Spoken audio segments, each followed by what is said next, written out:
Testing, testing.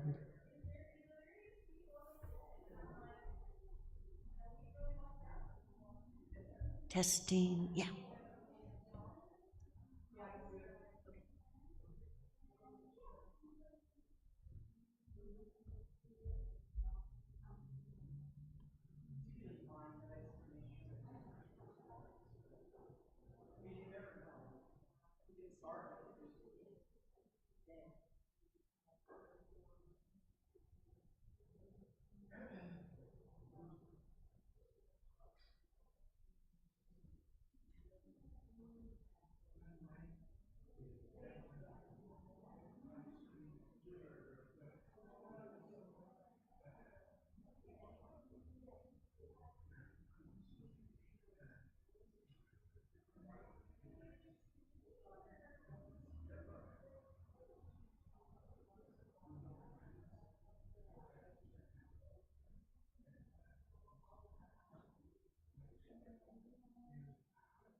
Just make sure this is at the right height for you. A little bit lower. Okay. Our time together. If I just am speaking from here, or do I need to speak? No, but just imagine, like in a classroom, you're speaking to the back of the Okay. sanctuary. So that way, we want to make sure we put the live stream next to that. Got it. In addition to everything. Great. Okay.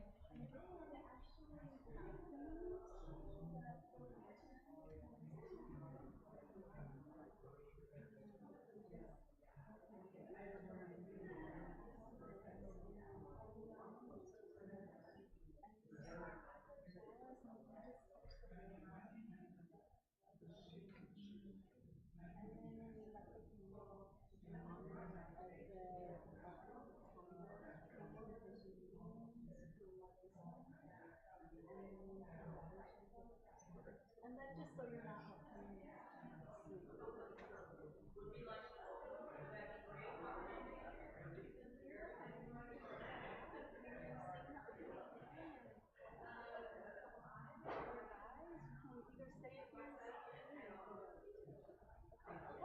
Okay, thank you. Yeah.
Yeah, they're both in the gray hymnal. For some reason, I had it in my head that one of them was in the teal hymnal, but that was the closing hymn, not postlude.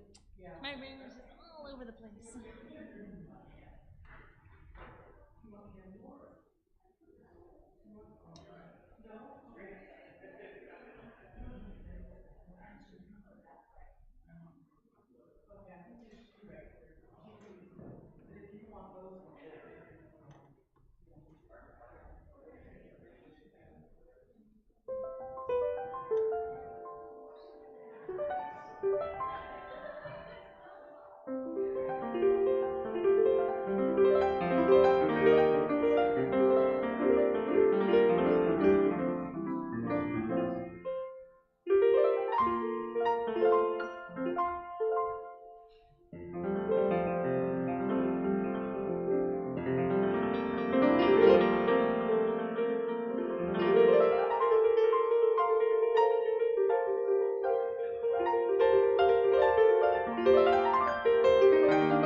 Come into our house of hope and love, of peace and justice, of wholeness and healing. Come in where we welcome the certain and the seeking, the long timers and the newcomers, the beloved and the brokenhearted.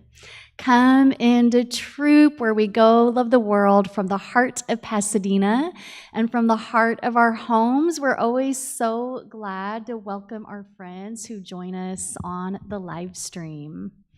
This month in worship, we are inspired by the many branches of our heritages. And today we consider a gift of our faith, and that is the love, the ethic of love that's at the center of all that we do. And next Saturday and next Sunday, we will be celebrating 100 years of love right here from this location. Our building turns 100 years old next Saturday. And to celebrate, we're having a gathering here next Saturday, November 18th, between 5 and 7. We want you all to come and join us. We're going to have a cupcake toast and sing happy birthday to this building, which has held so many generations so well. If you're new to Throop, we would love to stay in touch. We ask you to fill out the info card that's in the pew back in front of you. And when we gather on Sunday, we remember that each one of us is a light in the world, and the flame from our chalice symbolizes and reflects that light. Our time together in worship is intimately connected with our daily lives. As a symbol of that connection, we light our chalice with the flame from our candles of hope and witness with words from Elizabeth Strong.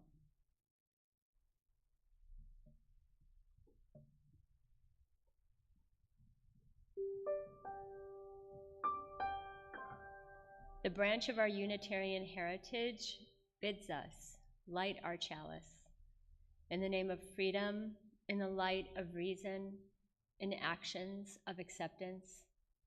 We gather in community to celebrate a heritage of freedom, reason, and acceptance. The branch of our Universalist heritage bids us light our chalice in the name of faith, in the light of hope, in actions of love.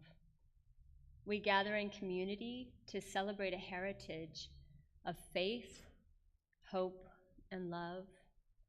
Let us bring these branches of our Unitarian Universalist heritages into our world and our lives today. We light a second candle to honor the people and ancestors whose lands we now occupy. The land under and around Throop is the unceded land of the Gabrielino Tongva Band of Mission Indian people. May this knowledge and awareness lead us into dismantling systems of supremacies and oppressions. We light a third candle, symbolizing our watershed, the Arroyo Seco. May their waters continue to nourish life in our communities. We take a moment of silence, holding all of these in our hearts. And as we continue to gather in, our opening hymn is 131, Love Will Guide Us. And I invite you all to rise and sing out as your body and your spirit allow number 131.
Take a moment, turn to a neighbor, and welcome them into worship today.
Tina's still over there, so I'm fine.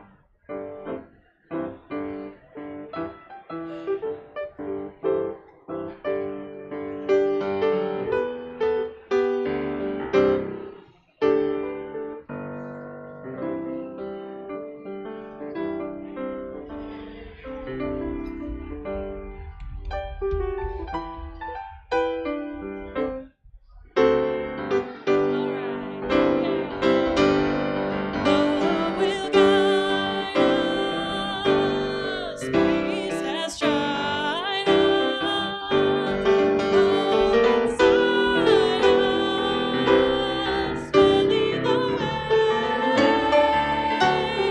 on the road from free to give me. Love will guide us through the hard night. Love will guide us through the hard night.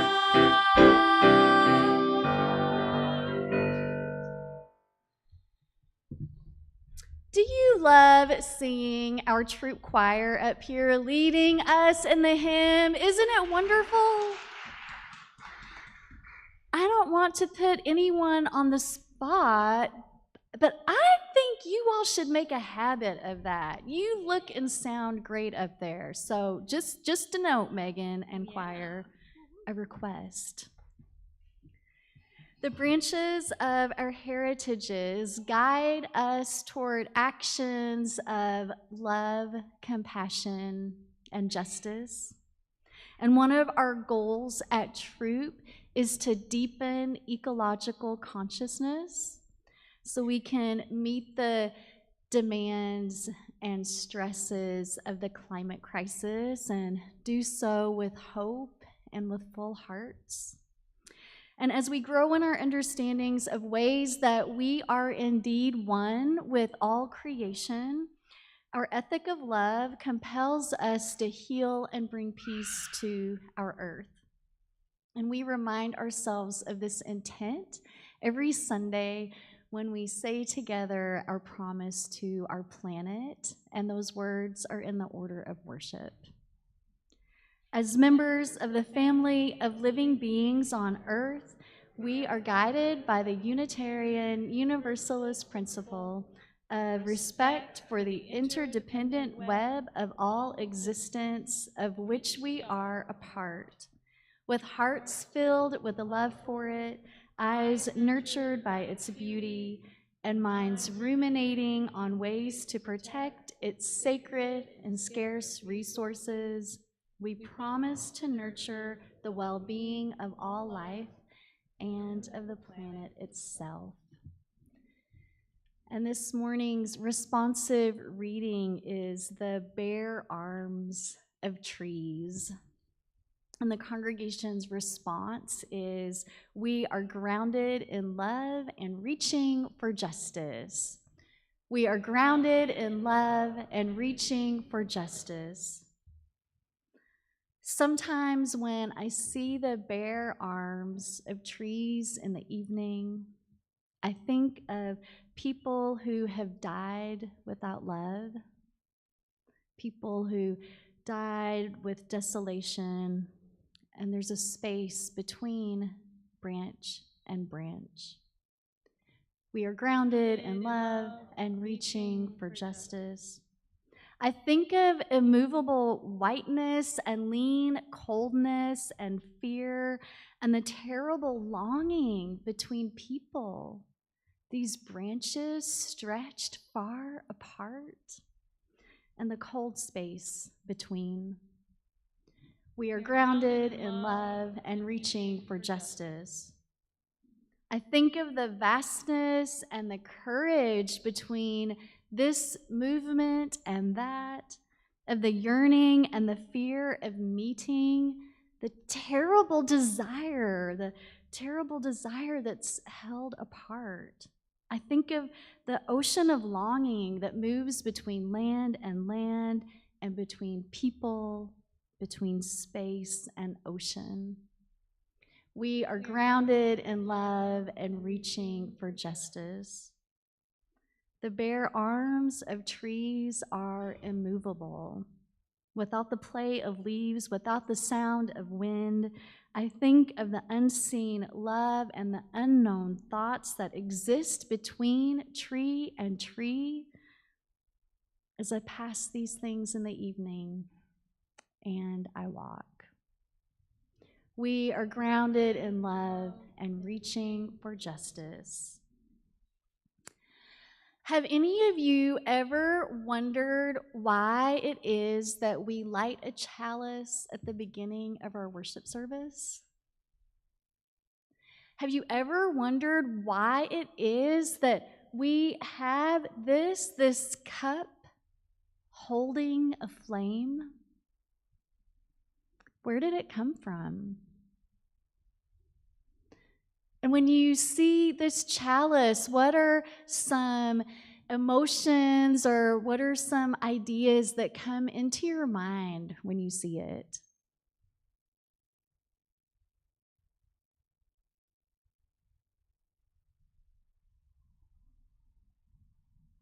Maybe just a silent pondering.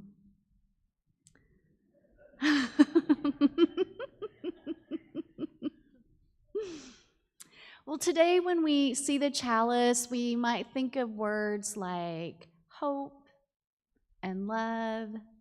Maybe we think of it as a beacon of reason or maybe a beacon of peace. But our Unitarian Universalist chalice, it was born out of the scary days of World War II. Many people in Europe tried to escape the war, and those people were called refugees. And some Unitarians in the United States decided that they were going to help the refugees. They were going to do everything they could to try to give these folks a place of safety and security, and they would do whatever it took to move them out of these dangerous spots so that they could live.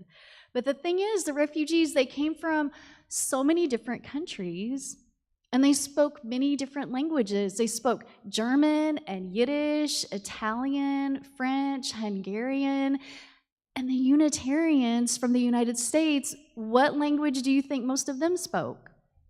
English. There was no silent pondering on that question today. Good job. So they wondered, how are we going to be able to explain to people why we are here to help? So one of the members realized that they needed a symbol that would be easily recognizable for anyone who needed to escape, and they wouldn't have to put any words on it at all. So this way, anyone could understand the message behind the symbol, which is, we are here to help. So the Unitarian Service Committee found an artist, Hans Deutsch, and they asked this artist to draw a symbol for them.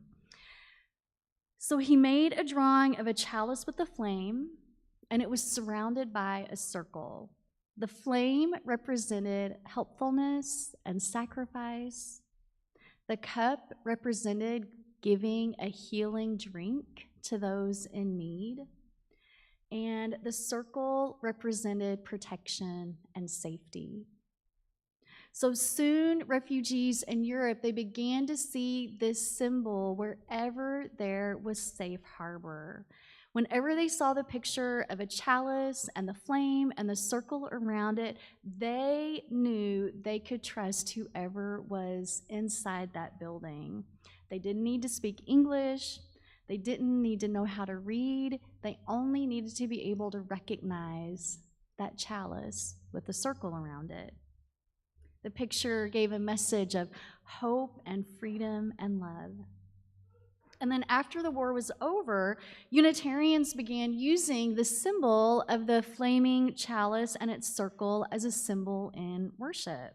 And later, the Universalists joined the Unitarians, and we have what we have today, Unitarian Universalism.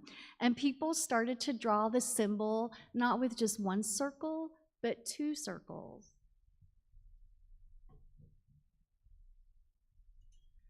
And this is an example, our national chalice now, designed by someone and used by many congregations. It looks a little different than this older one. This is the chalice that I came to know and love when I became a Unitarian Universalist in the 1990s.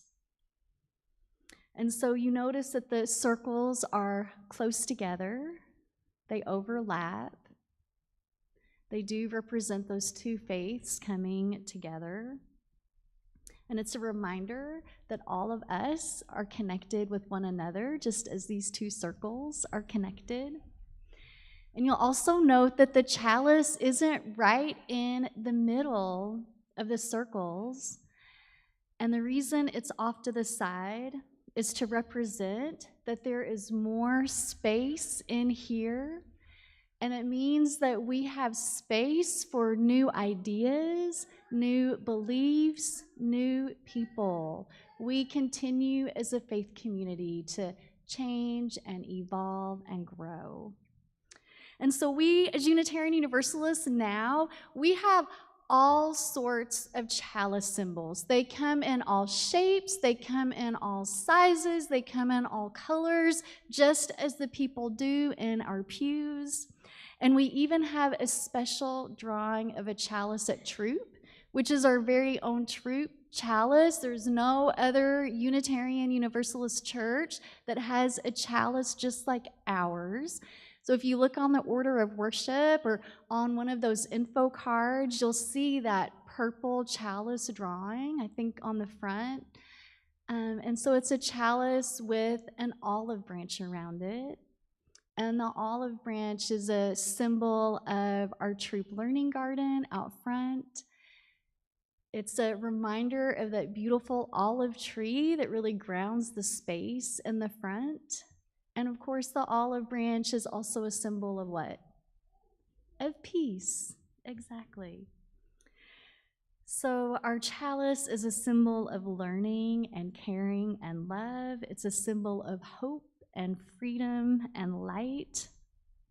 And it's when we see a chalice in a church, some of you are coming here today from other Unitarian Universalist churches. And when we come into the building and we see a chalice being lit, so many of us feel like, oh yeah, I'm home. And with our children's program today, they are going to be doing some learning and thinking more about symbols and about our Unitarian Universalist chalice.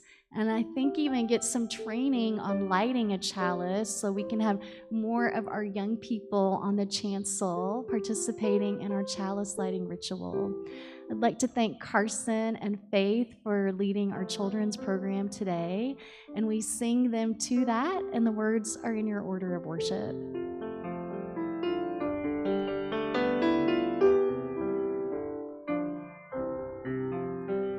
For you shall go out in joy, for you shall go out in joy, and come back in peace, and come back in peace.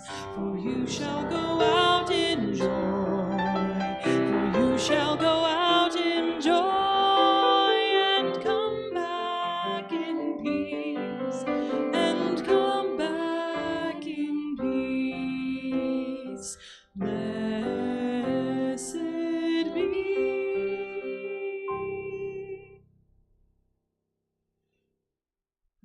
Our pondering is Dance of the Chinese Elm. Her limbs reach toward the sky, cloudless today, a promise, perhaps, of rain.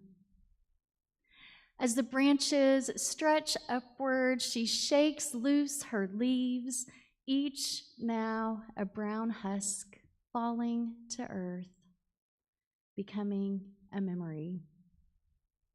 The boughs bob in the breeze, the movements pull me near, longing to mirror her abandon, her willingness to let it all go. The Chinese elm knows this is not her last dance. She waits for her season of dormancy. Her seeds tuck into earth, and she is content for now.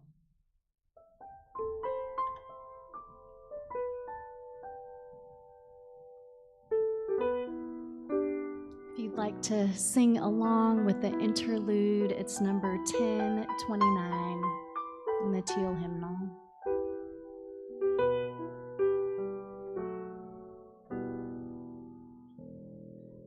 Love knocks and waits for us to hear, to open and invite. Love longs to quiet every fear and seeks to set things right.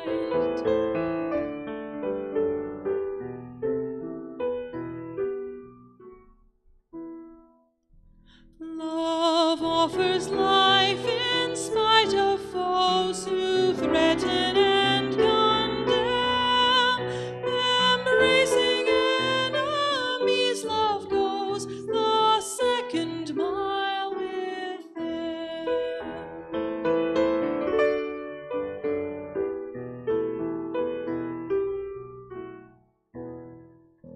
Love comes to heal the broken heart, to ease the troubled mind. Without a word, love bids us start to ask and seek and find.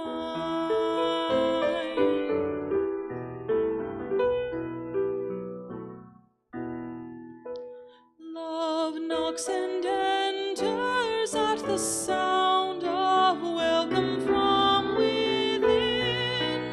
Love sings and dances all around and feels new life begin.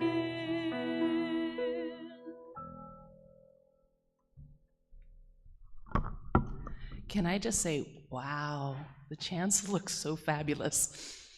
I'm Terry Trendler, and I'm going to give you my last, at least for today or this week, final Troopathon 2 update. It's been 3 out of our 4 weeks for bids to come in, And as of this morning, we crossed the $3,000 mark. $1,000 a week is pretty good, people. And I want to thank you. And I want to suggest something, because I'm a teacher, and one of the things that I want so badly for my students to ask when they need help, and I'm not so good at doing it, but helping to coordinate Troupathon made me ask people to step out of their comfort zones, to open their houses, to tell us what their talents were, whether baking or editing. And people responded, and it makes me very, very proud to be involved with such a wonderful group of people. Now, everything is not booked, but some things have been sold out, and I will have a slideshow hopefully working in the hall during the coffee hour. If you have any questions or any bid payments you want to give to me, I will be here for at least a half an hour, if not a whole hour after the service is over. And the one thing I know for us, it's sometimes hard as an adult to make friends. This is your invitation to 22 different events filled with brand new Throop friends. Whether you want to eat and drink or go hiking, we have something for everyone. Thank you. Oh, thank you, Terry. And as Terry just lifted up, this church is ours, and it's up to us to support it, and we all do in so many different ways. You all are generous with your gifts of time and talent and treasure. For those of you that are able to make a financial contribution today, we thank you. You can give online. The ways to do that are in the order of worship, or you can give cash or check here in the room. And if you give cash and you want us to know it's from you and have it noted towards you, please use a green envelope and write your name on it. If you're a first-time visitor, please let the offering plate pass you by. The morning offering will now be gratefully received. All my memories of love hang upon high stars. All the souls I've lost to tears now the autumn jars.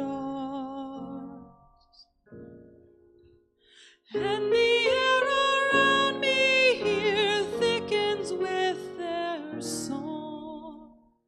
Sing again their nameless tunes, sing again and strong. Willows in September touch the water clear, set among the rushes tall of the flowing year. Rising up from sunlit past comes a shadowed side, running toward me silently, my good news and light. Many are the grateful hearts placed upon this tree, and it seems there's room for mine on these branches free. And the sky above the tree, whether wet or bright, is my ease and comforting, my good news and light.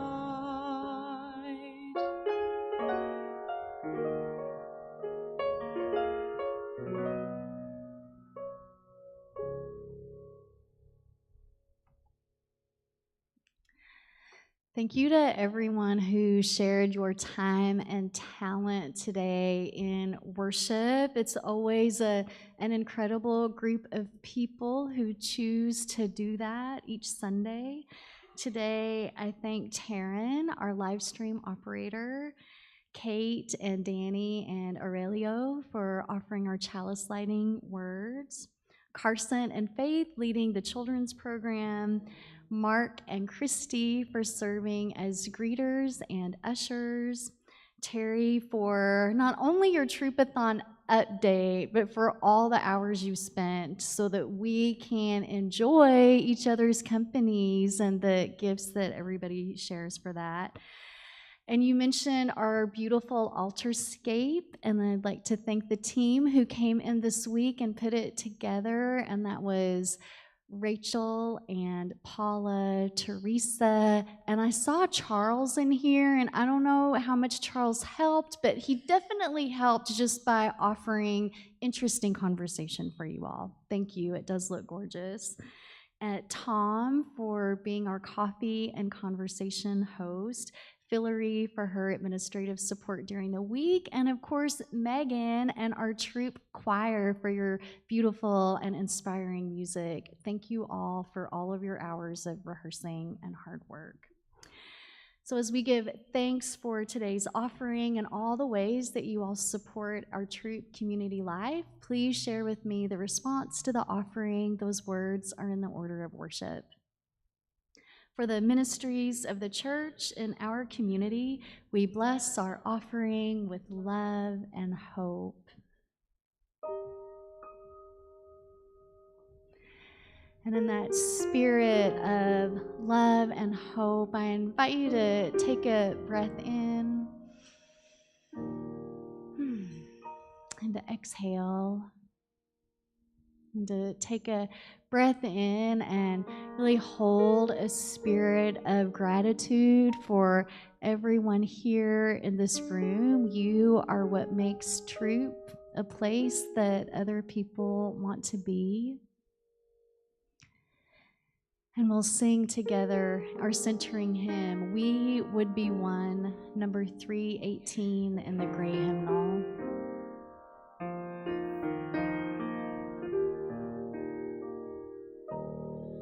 We would be one as now we join in singing our hymn of love to pledge ourselves anew to that high cause of greater understanding of who we are and what in us is true. We would be one in living for each other to show to all a new community.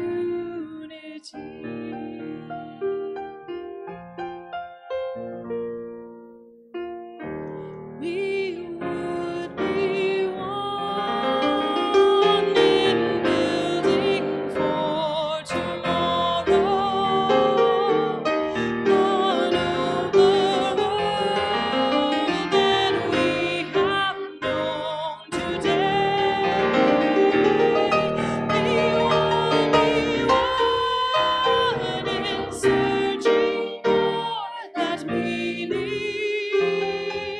which finds our hearts and points us on our way. As one we pledge ourselves to greater service, with love and justice strive to make us free. As one we pledge ourselves to greater service, with love and justice strive to make us free.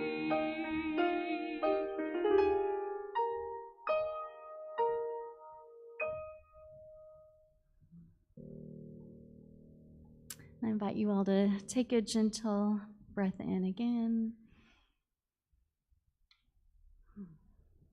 And exhale. Letting your mind and heart and body feel a sense of stillness.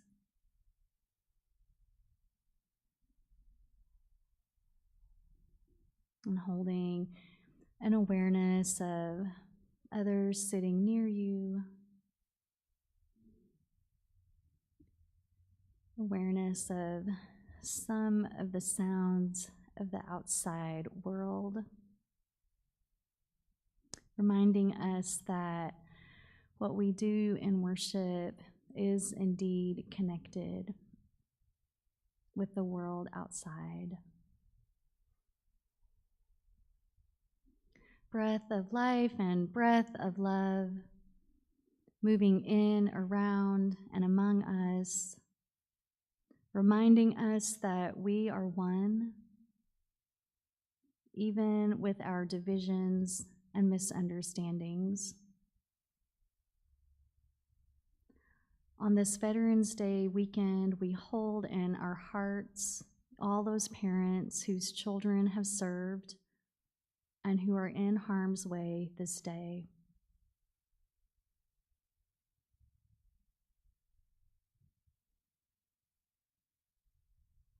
We hold in our hearts those who are weary and war-torn, those who fight the wars of today and hope to return home to those that they love.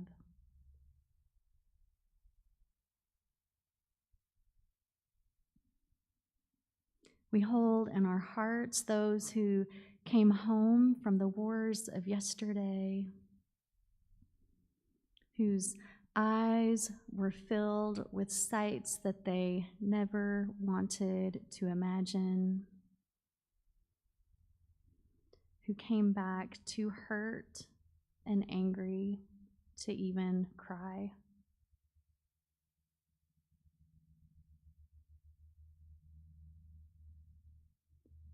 And we hold in our hearts those who have died while serving and those who go on living to honor the dead.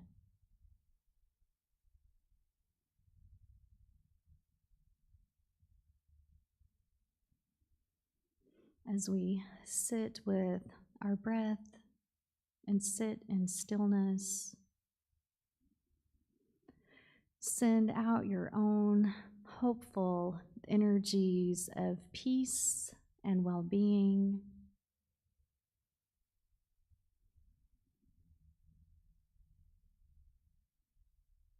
Send that sense of peace and well-being to someone near you in this room.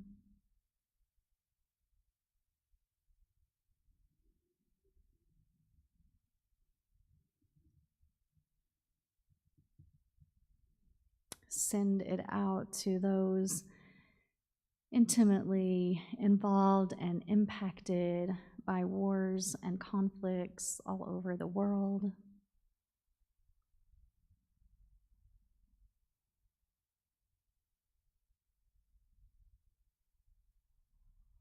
Share your sense of peace and well-being with our earth.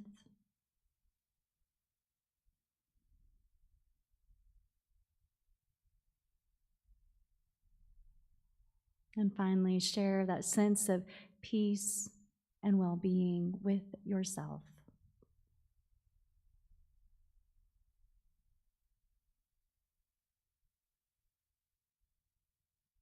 For all that is our life, we give our thanks and praise. Amen.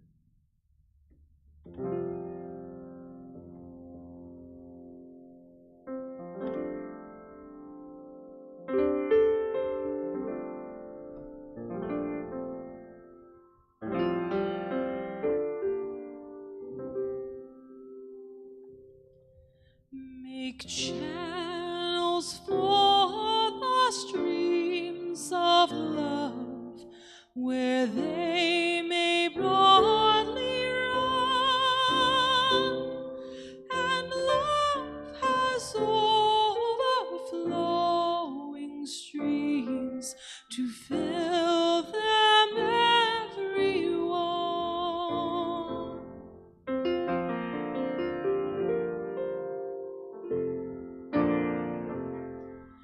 But if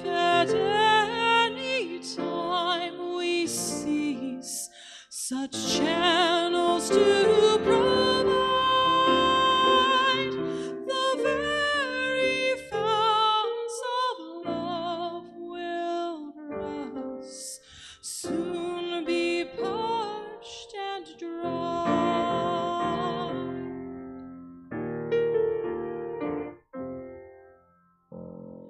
For we must share if we should keep this gift above all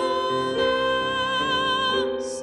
We cease to give, we cease to have. Such is the law of love. Make channels for the streams of love where they may broadly run, and love has overflowing streams to fill them everyone.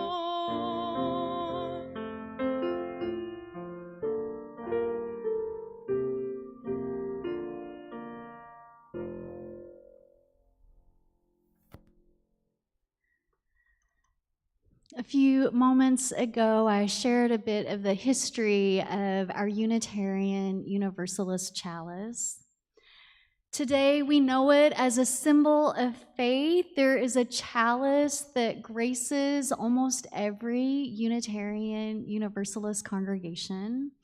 And at almost every UU gathering, whether it's a huge assembly of thousands or whether it's a small group that meets in a little room in a church, we light the chalice as a way to mark that as sacred space.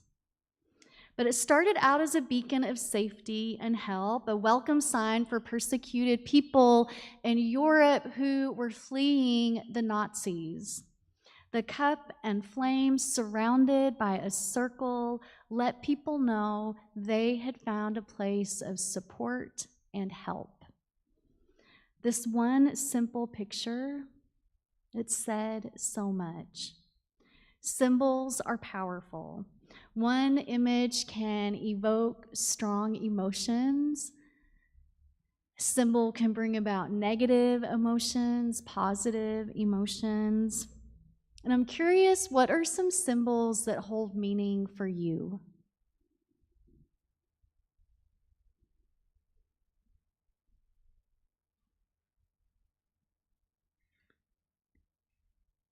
Maureen? Oh, Maureen says, hello, peace sign. She gave me the symbol. And Teresa is showing me the symbol of a heart. Wow, I love that you're showing me the symbols. Okay, who else has a thumbs up? David Drum, thank you. Oh, and a gesture of welcome. Thank you, Dre. Oh, you all are very good participants. Oh, Dave is now showing me a prayer or gratitude symbol of hands together. As I was looking around my home study, I saw some visual symbols. I noticed the logo of the Huntington Gardens, and anytime I see that, I'm filled with this sense of kind of peacefulness and joy that I get when I'm moving along the pathways there, enjoying all the colorful flowers and those huge towering trees. I noticed that in my study, I have a white metal bowl, but the metal's actually many white doves that are, I guess, soldered together to create the bowl. And so I see that and I think about the dove as a symbol of peace. And then I also noticed that I have a tree of life, and that tree of life, of course, reminding me of the interconnectedness that we share with all creation. And of course, there's something about that tree that reminds me of our own learning garden here. Teresa lifted up the symbol of a heart. And of course, a heart designates what, my friends? Love, yes. There is a red heart in the center of what was once an urbanite patio in the learning garden. And as I've mentioned to you all before, nationally, our denomination is in the process of reimagining, rewriting our principles and purposes. And they're doing that as a way for us to stay relevant in a world that becomes more and more complex, it seems, every single year. And with this reimagining of our principles, there's a symbol representing these new principles, and right in the middle of it is a red heart with the word love, representing that an ethic of love is at the center of everything we do. And just an aside, we also want people to be comfortable at Throop, and I'm noting that with the time change and with the sun shifting where it is in the sky, some of you are now in a spotlight, and feel free to get up and move if you need to so that you don't feel like you need to wear sunglasses into church. So our current principles and purposes, they were crafted about 40 years ago, and I have to tell you, those are the principles that I grew up with, as it were, in Unitarian Universalism. So this church year, we're exploring this revision of the principles, and we're thinking of these new 6 values that have been articulated as gifts of our faith. And we started in September by learning about covenant, our covenant which binds our hearts together in relationship and points us on our way. We followed that with pluralism in October. We believe that it is our differences that we share that make us just as strong as all the ways that you and I may think or believe alike. And today we consider this ethic of love. And I wanted to think about love today because we are about to celebrate 100 years of love from this very location. Now, if you haven't heard, we're having a party, and it's next Saturday between 5 and 7. We all want you to show up, and we want to do our big cupcake toast singing happy birthday together. And this ethic of love, see, it's not a new idea for Unitarian Universalism. Our heritage of universalism has placed hearts along the branches of our faith since the very beginning. We believe that there is an all-encompassing love holding every one of us. Several of us have been looking through our archive room as we prepare for next weekend, and we have found so many treasures up there. There have been old orders of worship. There have been old newsletters, photographs from almost 100 years ago, and they'll be on display at the party, which is next Saturday. You can't say I didn't let you guys know when the party is. And throughout the photos, though, you can see Throop, the building, changing over the last 100 years. The physical changes are things like Del Mar Boulevard used to be called Center Street. Yeah, and it used to be small, 2 lanes, and back when it was a 2-lane street, there were trees that lined this side of Center Street. The west exterior did not have these large trees that we have now. Instead, there was a row of some kind of flowering shrubs in the front, and there on the corner was a message board that said what was going to happen in the church service this coming up Sunday. And where our staff offices are now, I call it the staff mezzanine, those all used to be classrooms for children. The fireside room was known as the ladies' parlor back in the day. There was a dark room upstairs, yes, and in the basement there was a kiln. So this has been a place that has encouraged people's artistic abilities and have really welcomed that in so many different ways. And of course, looking through all these old items, you don't just see the physical changes, but you're able to trace theological changes as well. Looking back at those old orders of worship, there was a much bigger emphasis on the teachings of Jesus. In the archive room, there's an old banner. I, at some points, have threatened or promised to hang it in here just for fun. There's a date on the back of it, 1899, and I'm not sure if it is from 1899 or if they're just noting that the words on it are from an 1899 declaration from the Universalist General Convention. And this is what it says: the universal fatherhood of God, the spiritual authority and leadership of his Son, Jesus Christ, the trustworthiness of the Bible as containing a revelation from God, the certainty of just retribution for sin. What?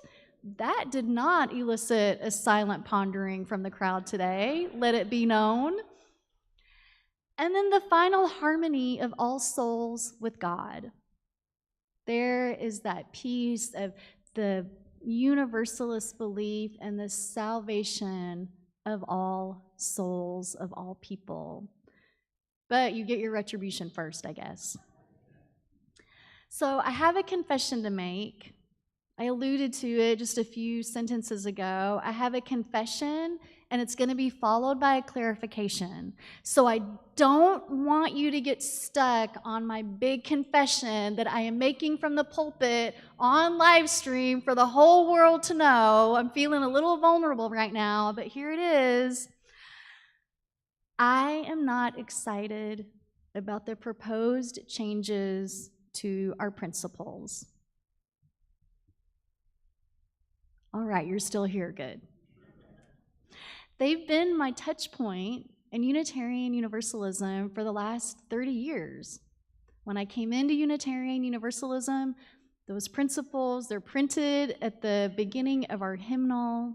So many of our children's programs use those principles as a foundation, as a way to organize our religious education programs. Some of you know them by heart. Here at Throop, for the children's program, each principle has its own symbol and color as a way to help our young people remember what they are. So, yeah, I feel a little pouty and a little grumpy that someone's talking about changing them. How dare they do this to me? But I feel like I'm losing something dear, something that I've known for so long. And so here's my clarification: that we are an ever-evolving faith. We are open to the evolving and unfolding mysteries of the universe as they become known to us. And refusing to change can leave us feeling empty. It can be dangerous. And that chalice I held up earlier that had all that room in it, refusing to change, even to change our principles, makes that space smaller and smaller and smaller. Last Friday, I saw Inherit the Wind at the Pasadena Playhouse. Have you been to the play or read it or seen the movie? Yes, all right. Well, the Playhouse did an excellent job, I think. It's based on a real-life courtroom drama that took place in 1925. It was called the Scopes Monkey Trial, and this trial argued a case against a teacher who was accused of the crime of teaching evolution in school. So at one point in the play, one of the characters, the character who plays the attorney arguing that evolution should not be taught in school, this character laments everything he's lost in his personal life. He says, "It's the loneliest feeling in the world to find yourself standing up when everyone else is sitting down."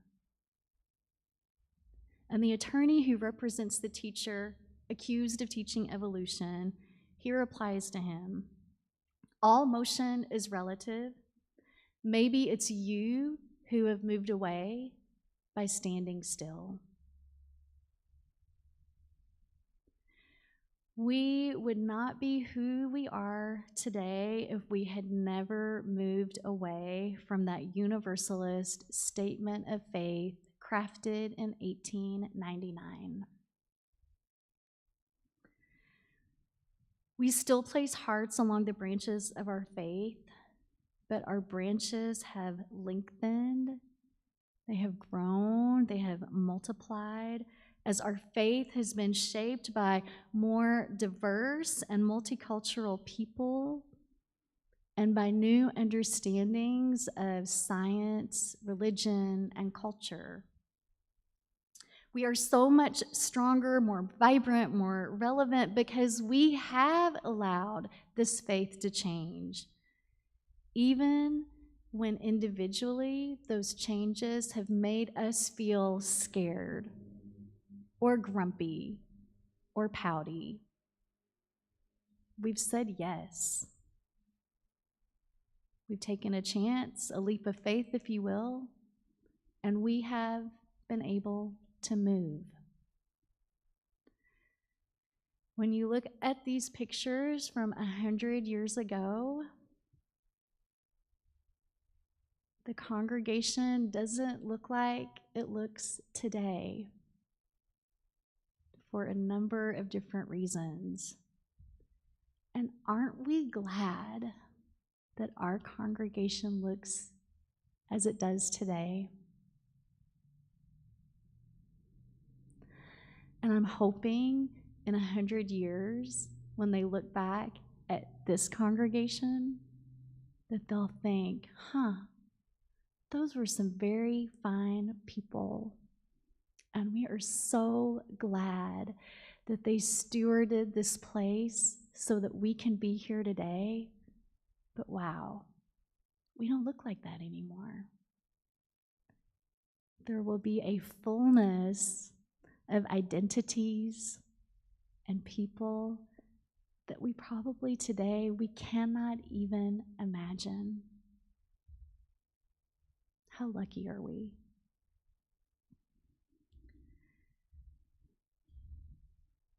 Over the years, we've adapted some of our Throop space to accommodate the needs of the church today. 11 years ago, we took out 13,000 square feet of dead grass and replaced it with our lush permaculture garden, a living symbol of our goal to deepen ecological consciousness. We turned an upstairs room that used to be the dark room into our garden inspiration room. And here at 100 years, I would love for us to honor not just our founder, Amos Throop, whose name is this church now, but I would love us to find a way to honor the Reverend Florence Collick, an ordained Universalist woman minister who gathered in people with Amos Throop on a day in Pasadena back in 1886. She believed in the power of universalism and knew that that town of Pasadena needed that message of love. She helped Amos gather that original group of people, and then a few years later, she served as the minister of this church, preached from the old pulpit from the building that was down on, I think it was Raymond Street. And so I wonder if we can evolve what used to be the ladies' parlor and then now became the fireside room. What if we decided here at 100 Years in this building to name that the Reverend Florence Collick Parlor as a way to honor her vision and this legacy of ordained Universalist women ministers? I like it. So in the spirit of our UU love that keeps on moving, I am faithfully learning as much as I can about the proposed revised principles. If you're curious about them, you can join me this Wednesday between noon and 1 for a sack lunch where we're going to talk more about them. I believe that with as many of us participating as possible, we will indeed craft language that helps us create more space, and that symbol of a chalice, more space within our circle of care and compassion that helps us scoop up more people who are longing to find a place of belonging, a place of hope, a place where they can practice the art of bringing love into our world that so desperately needs it. One of the changes that we have rolled with, we are about to sing. There's a hymn that was originally written with language that later became thought of as ableist. And so as a way to widen our circle, for hymn number 1014, we've updated the words to Answering the Call of Love. And so when you sing 1014 out of this hymnal, I ask you to not sing the words as they're written, but to sing that we are answering the call of love. And we answer that call each and every time we are together, and you answer it each and every time you help someone in need. May the flame of our chalice light us on our way. Please rise as you are able and sing as your heart allows, number 1014.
place a hand on your heart and reach out a hand to someone in the room or on the live stream. Our chalice is extinguished. We carry its light with us. May you answer the call of love this week in only the ways you can. I love you all. Go out and love the world. Amen and blessed be.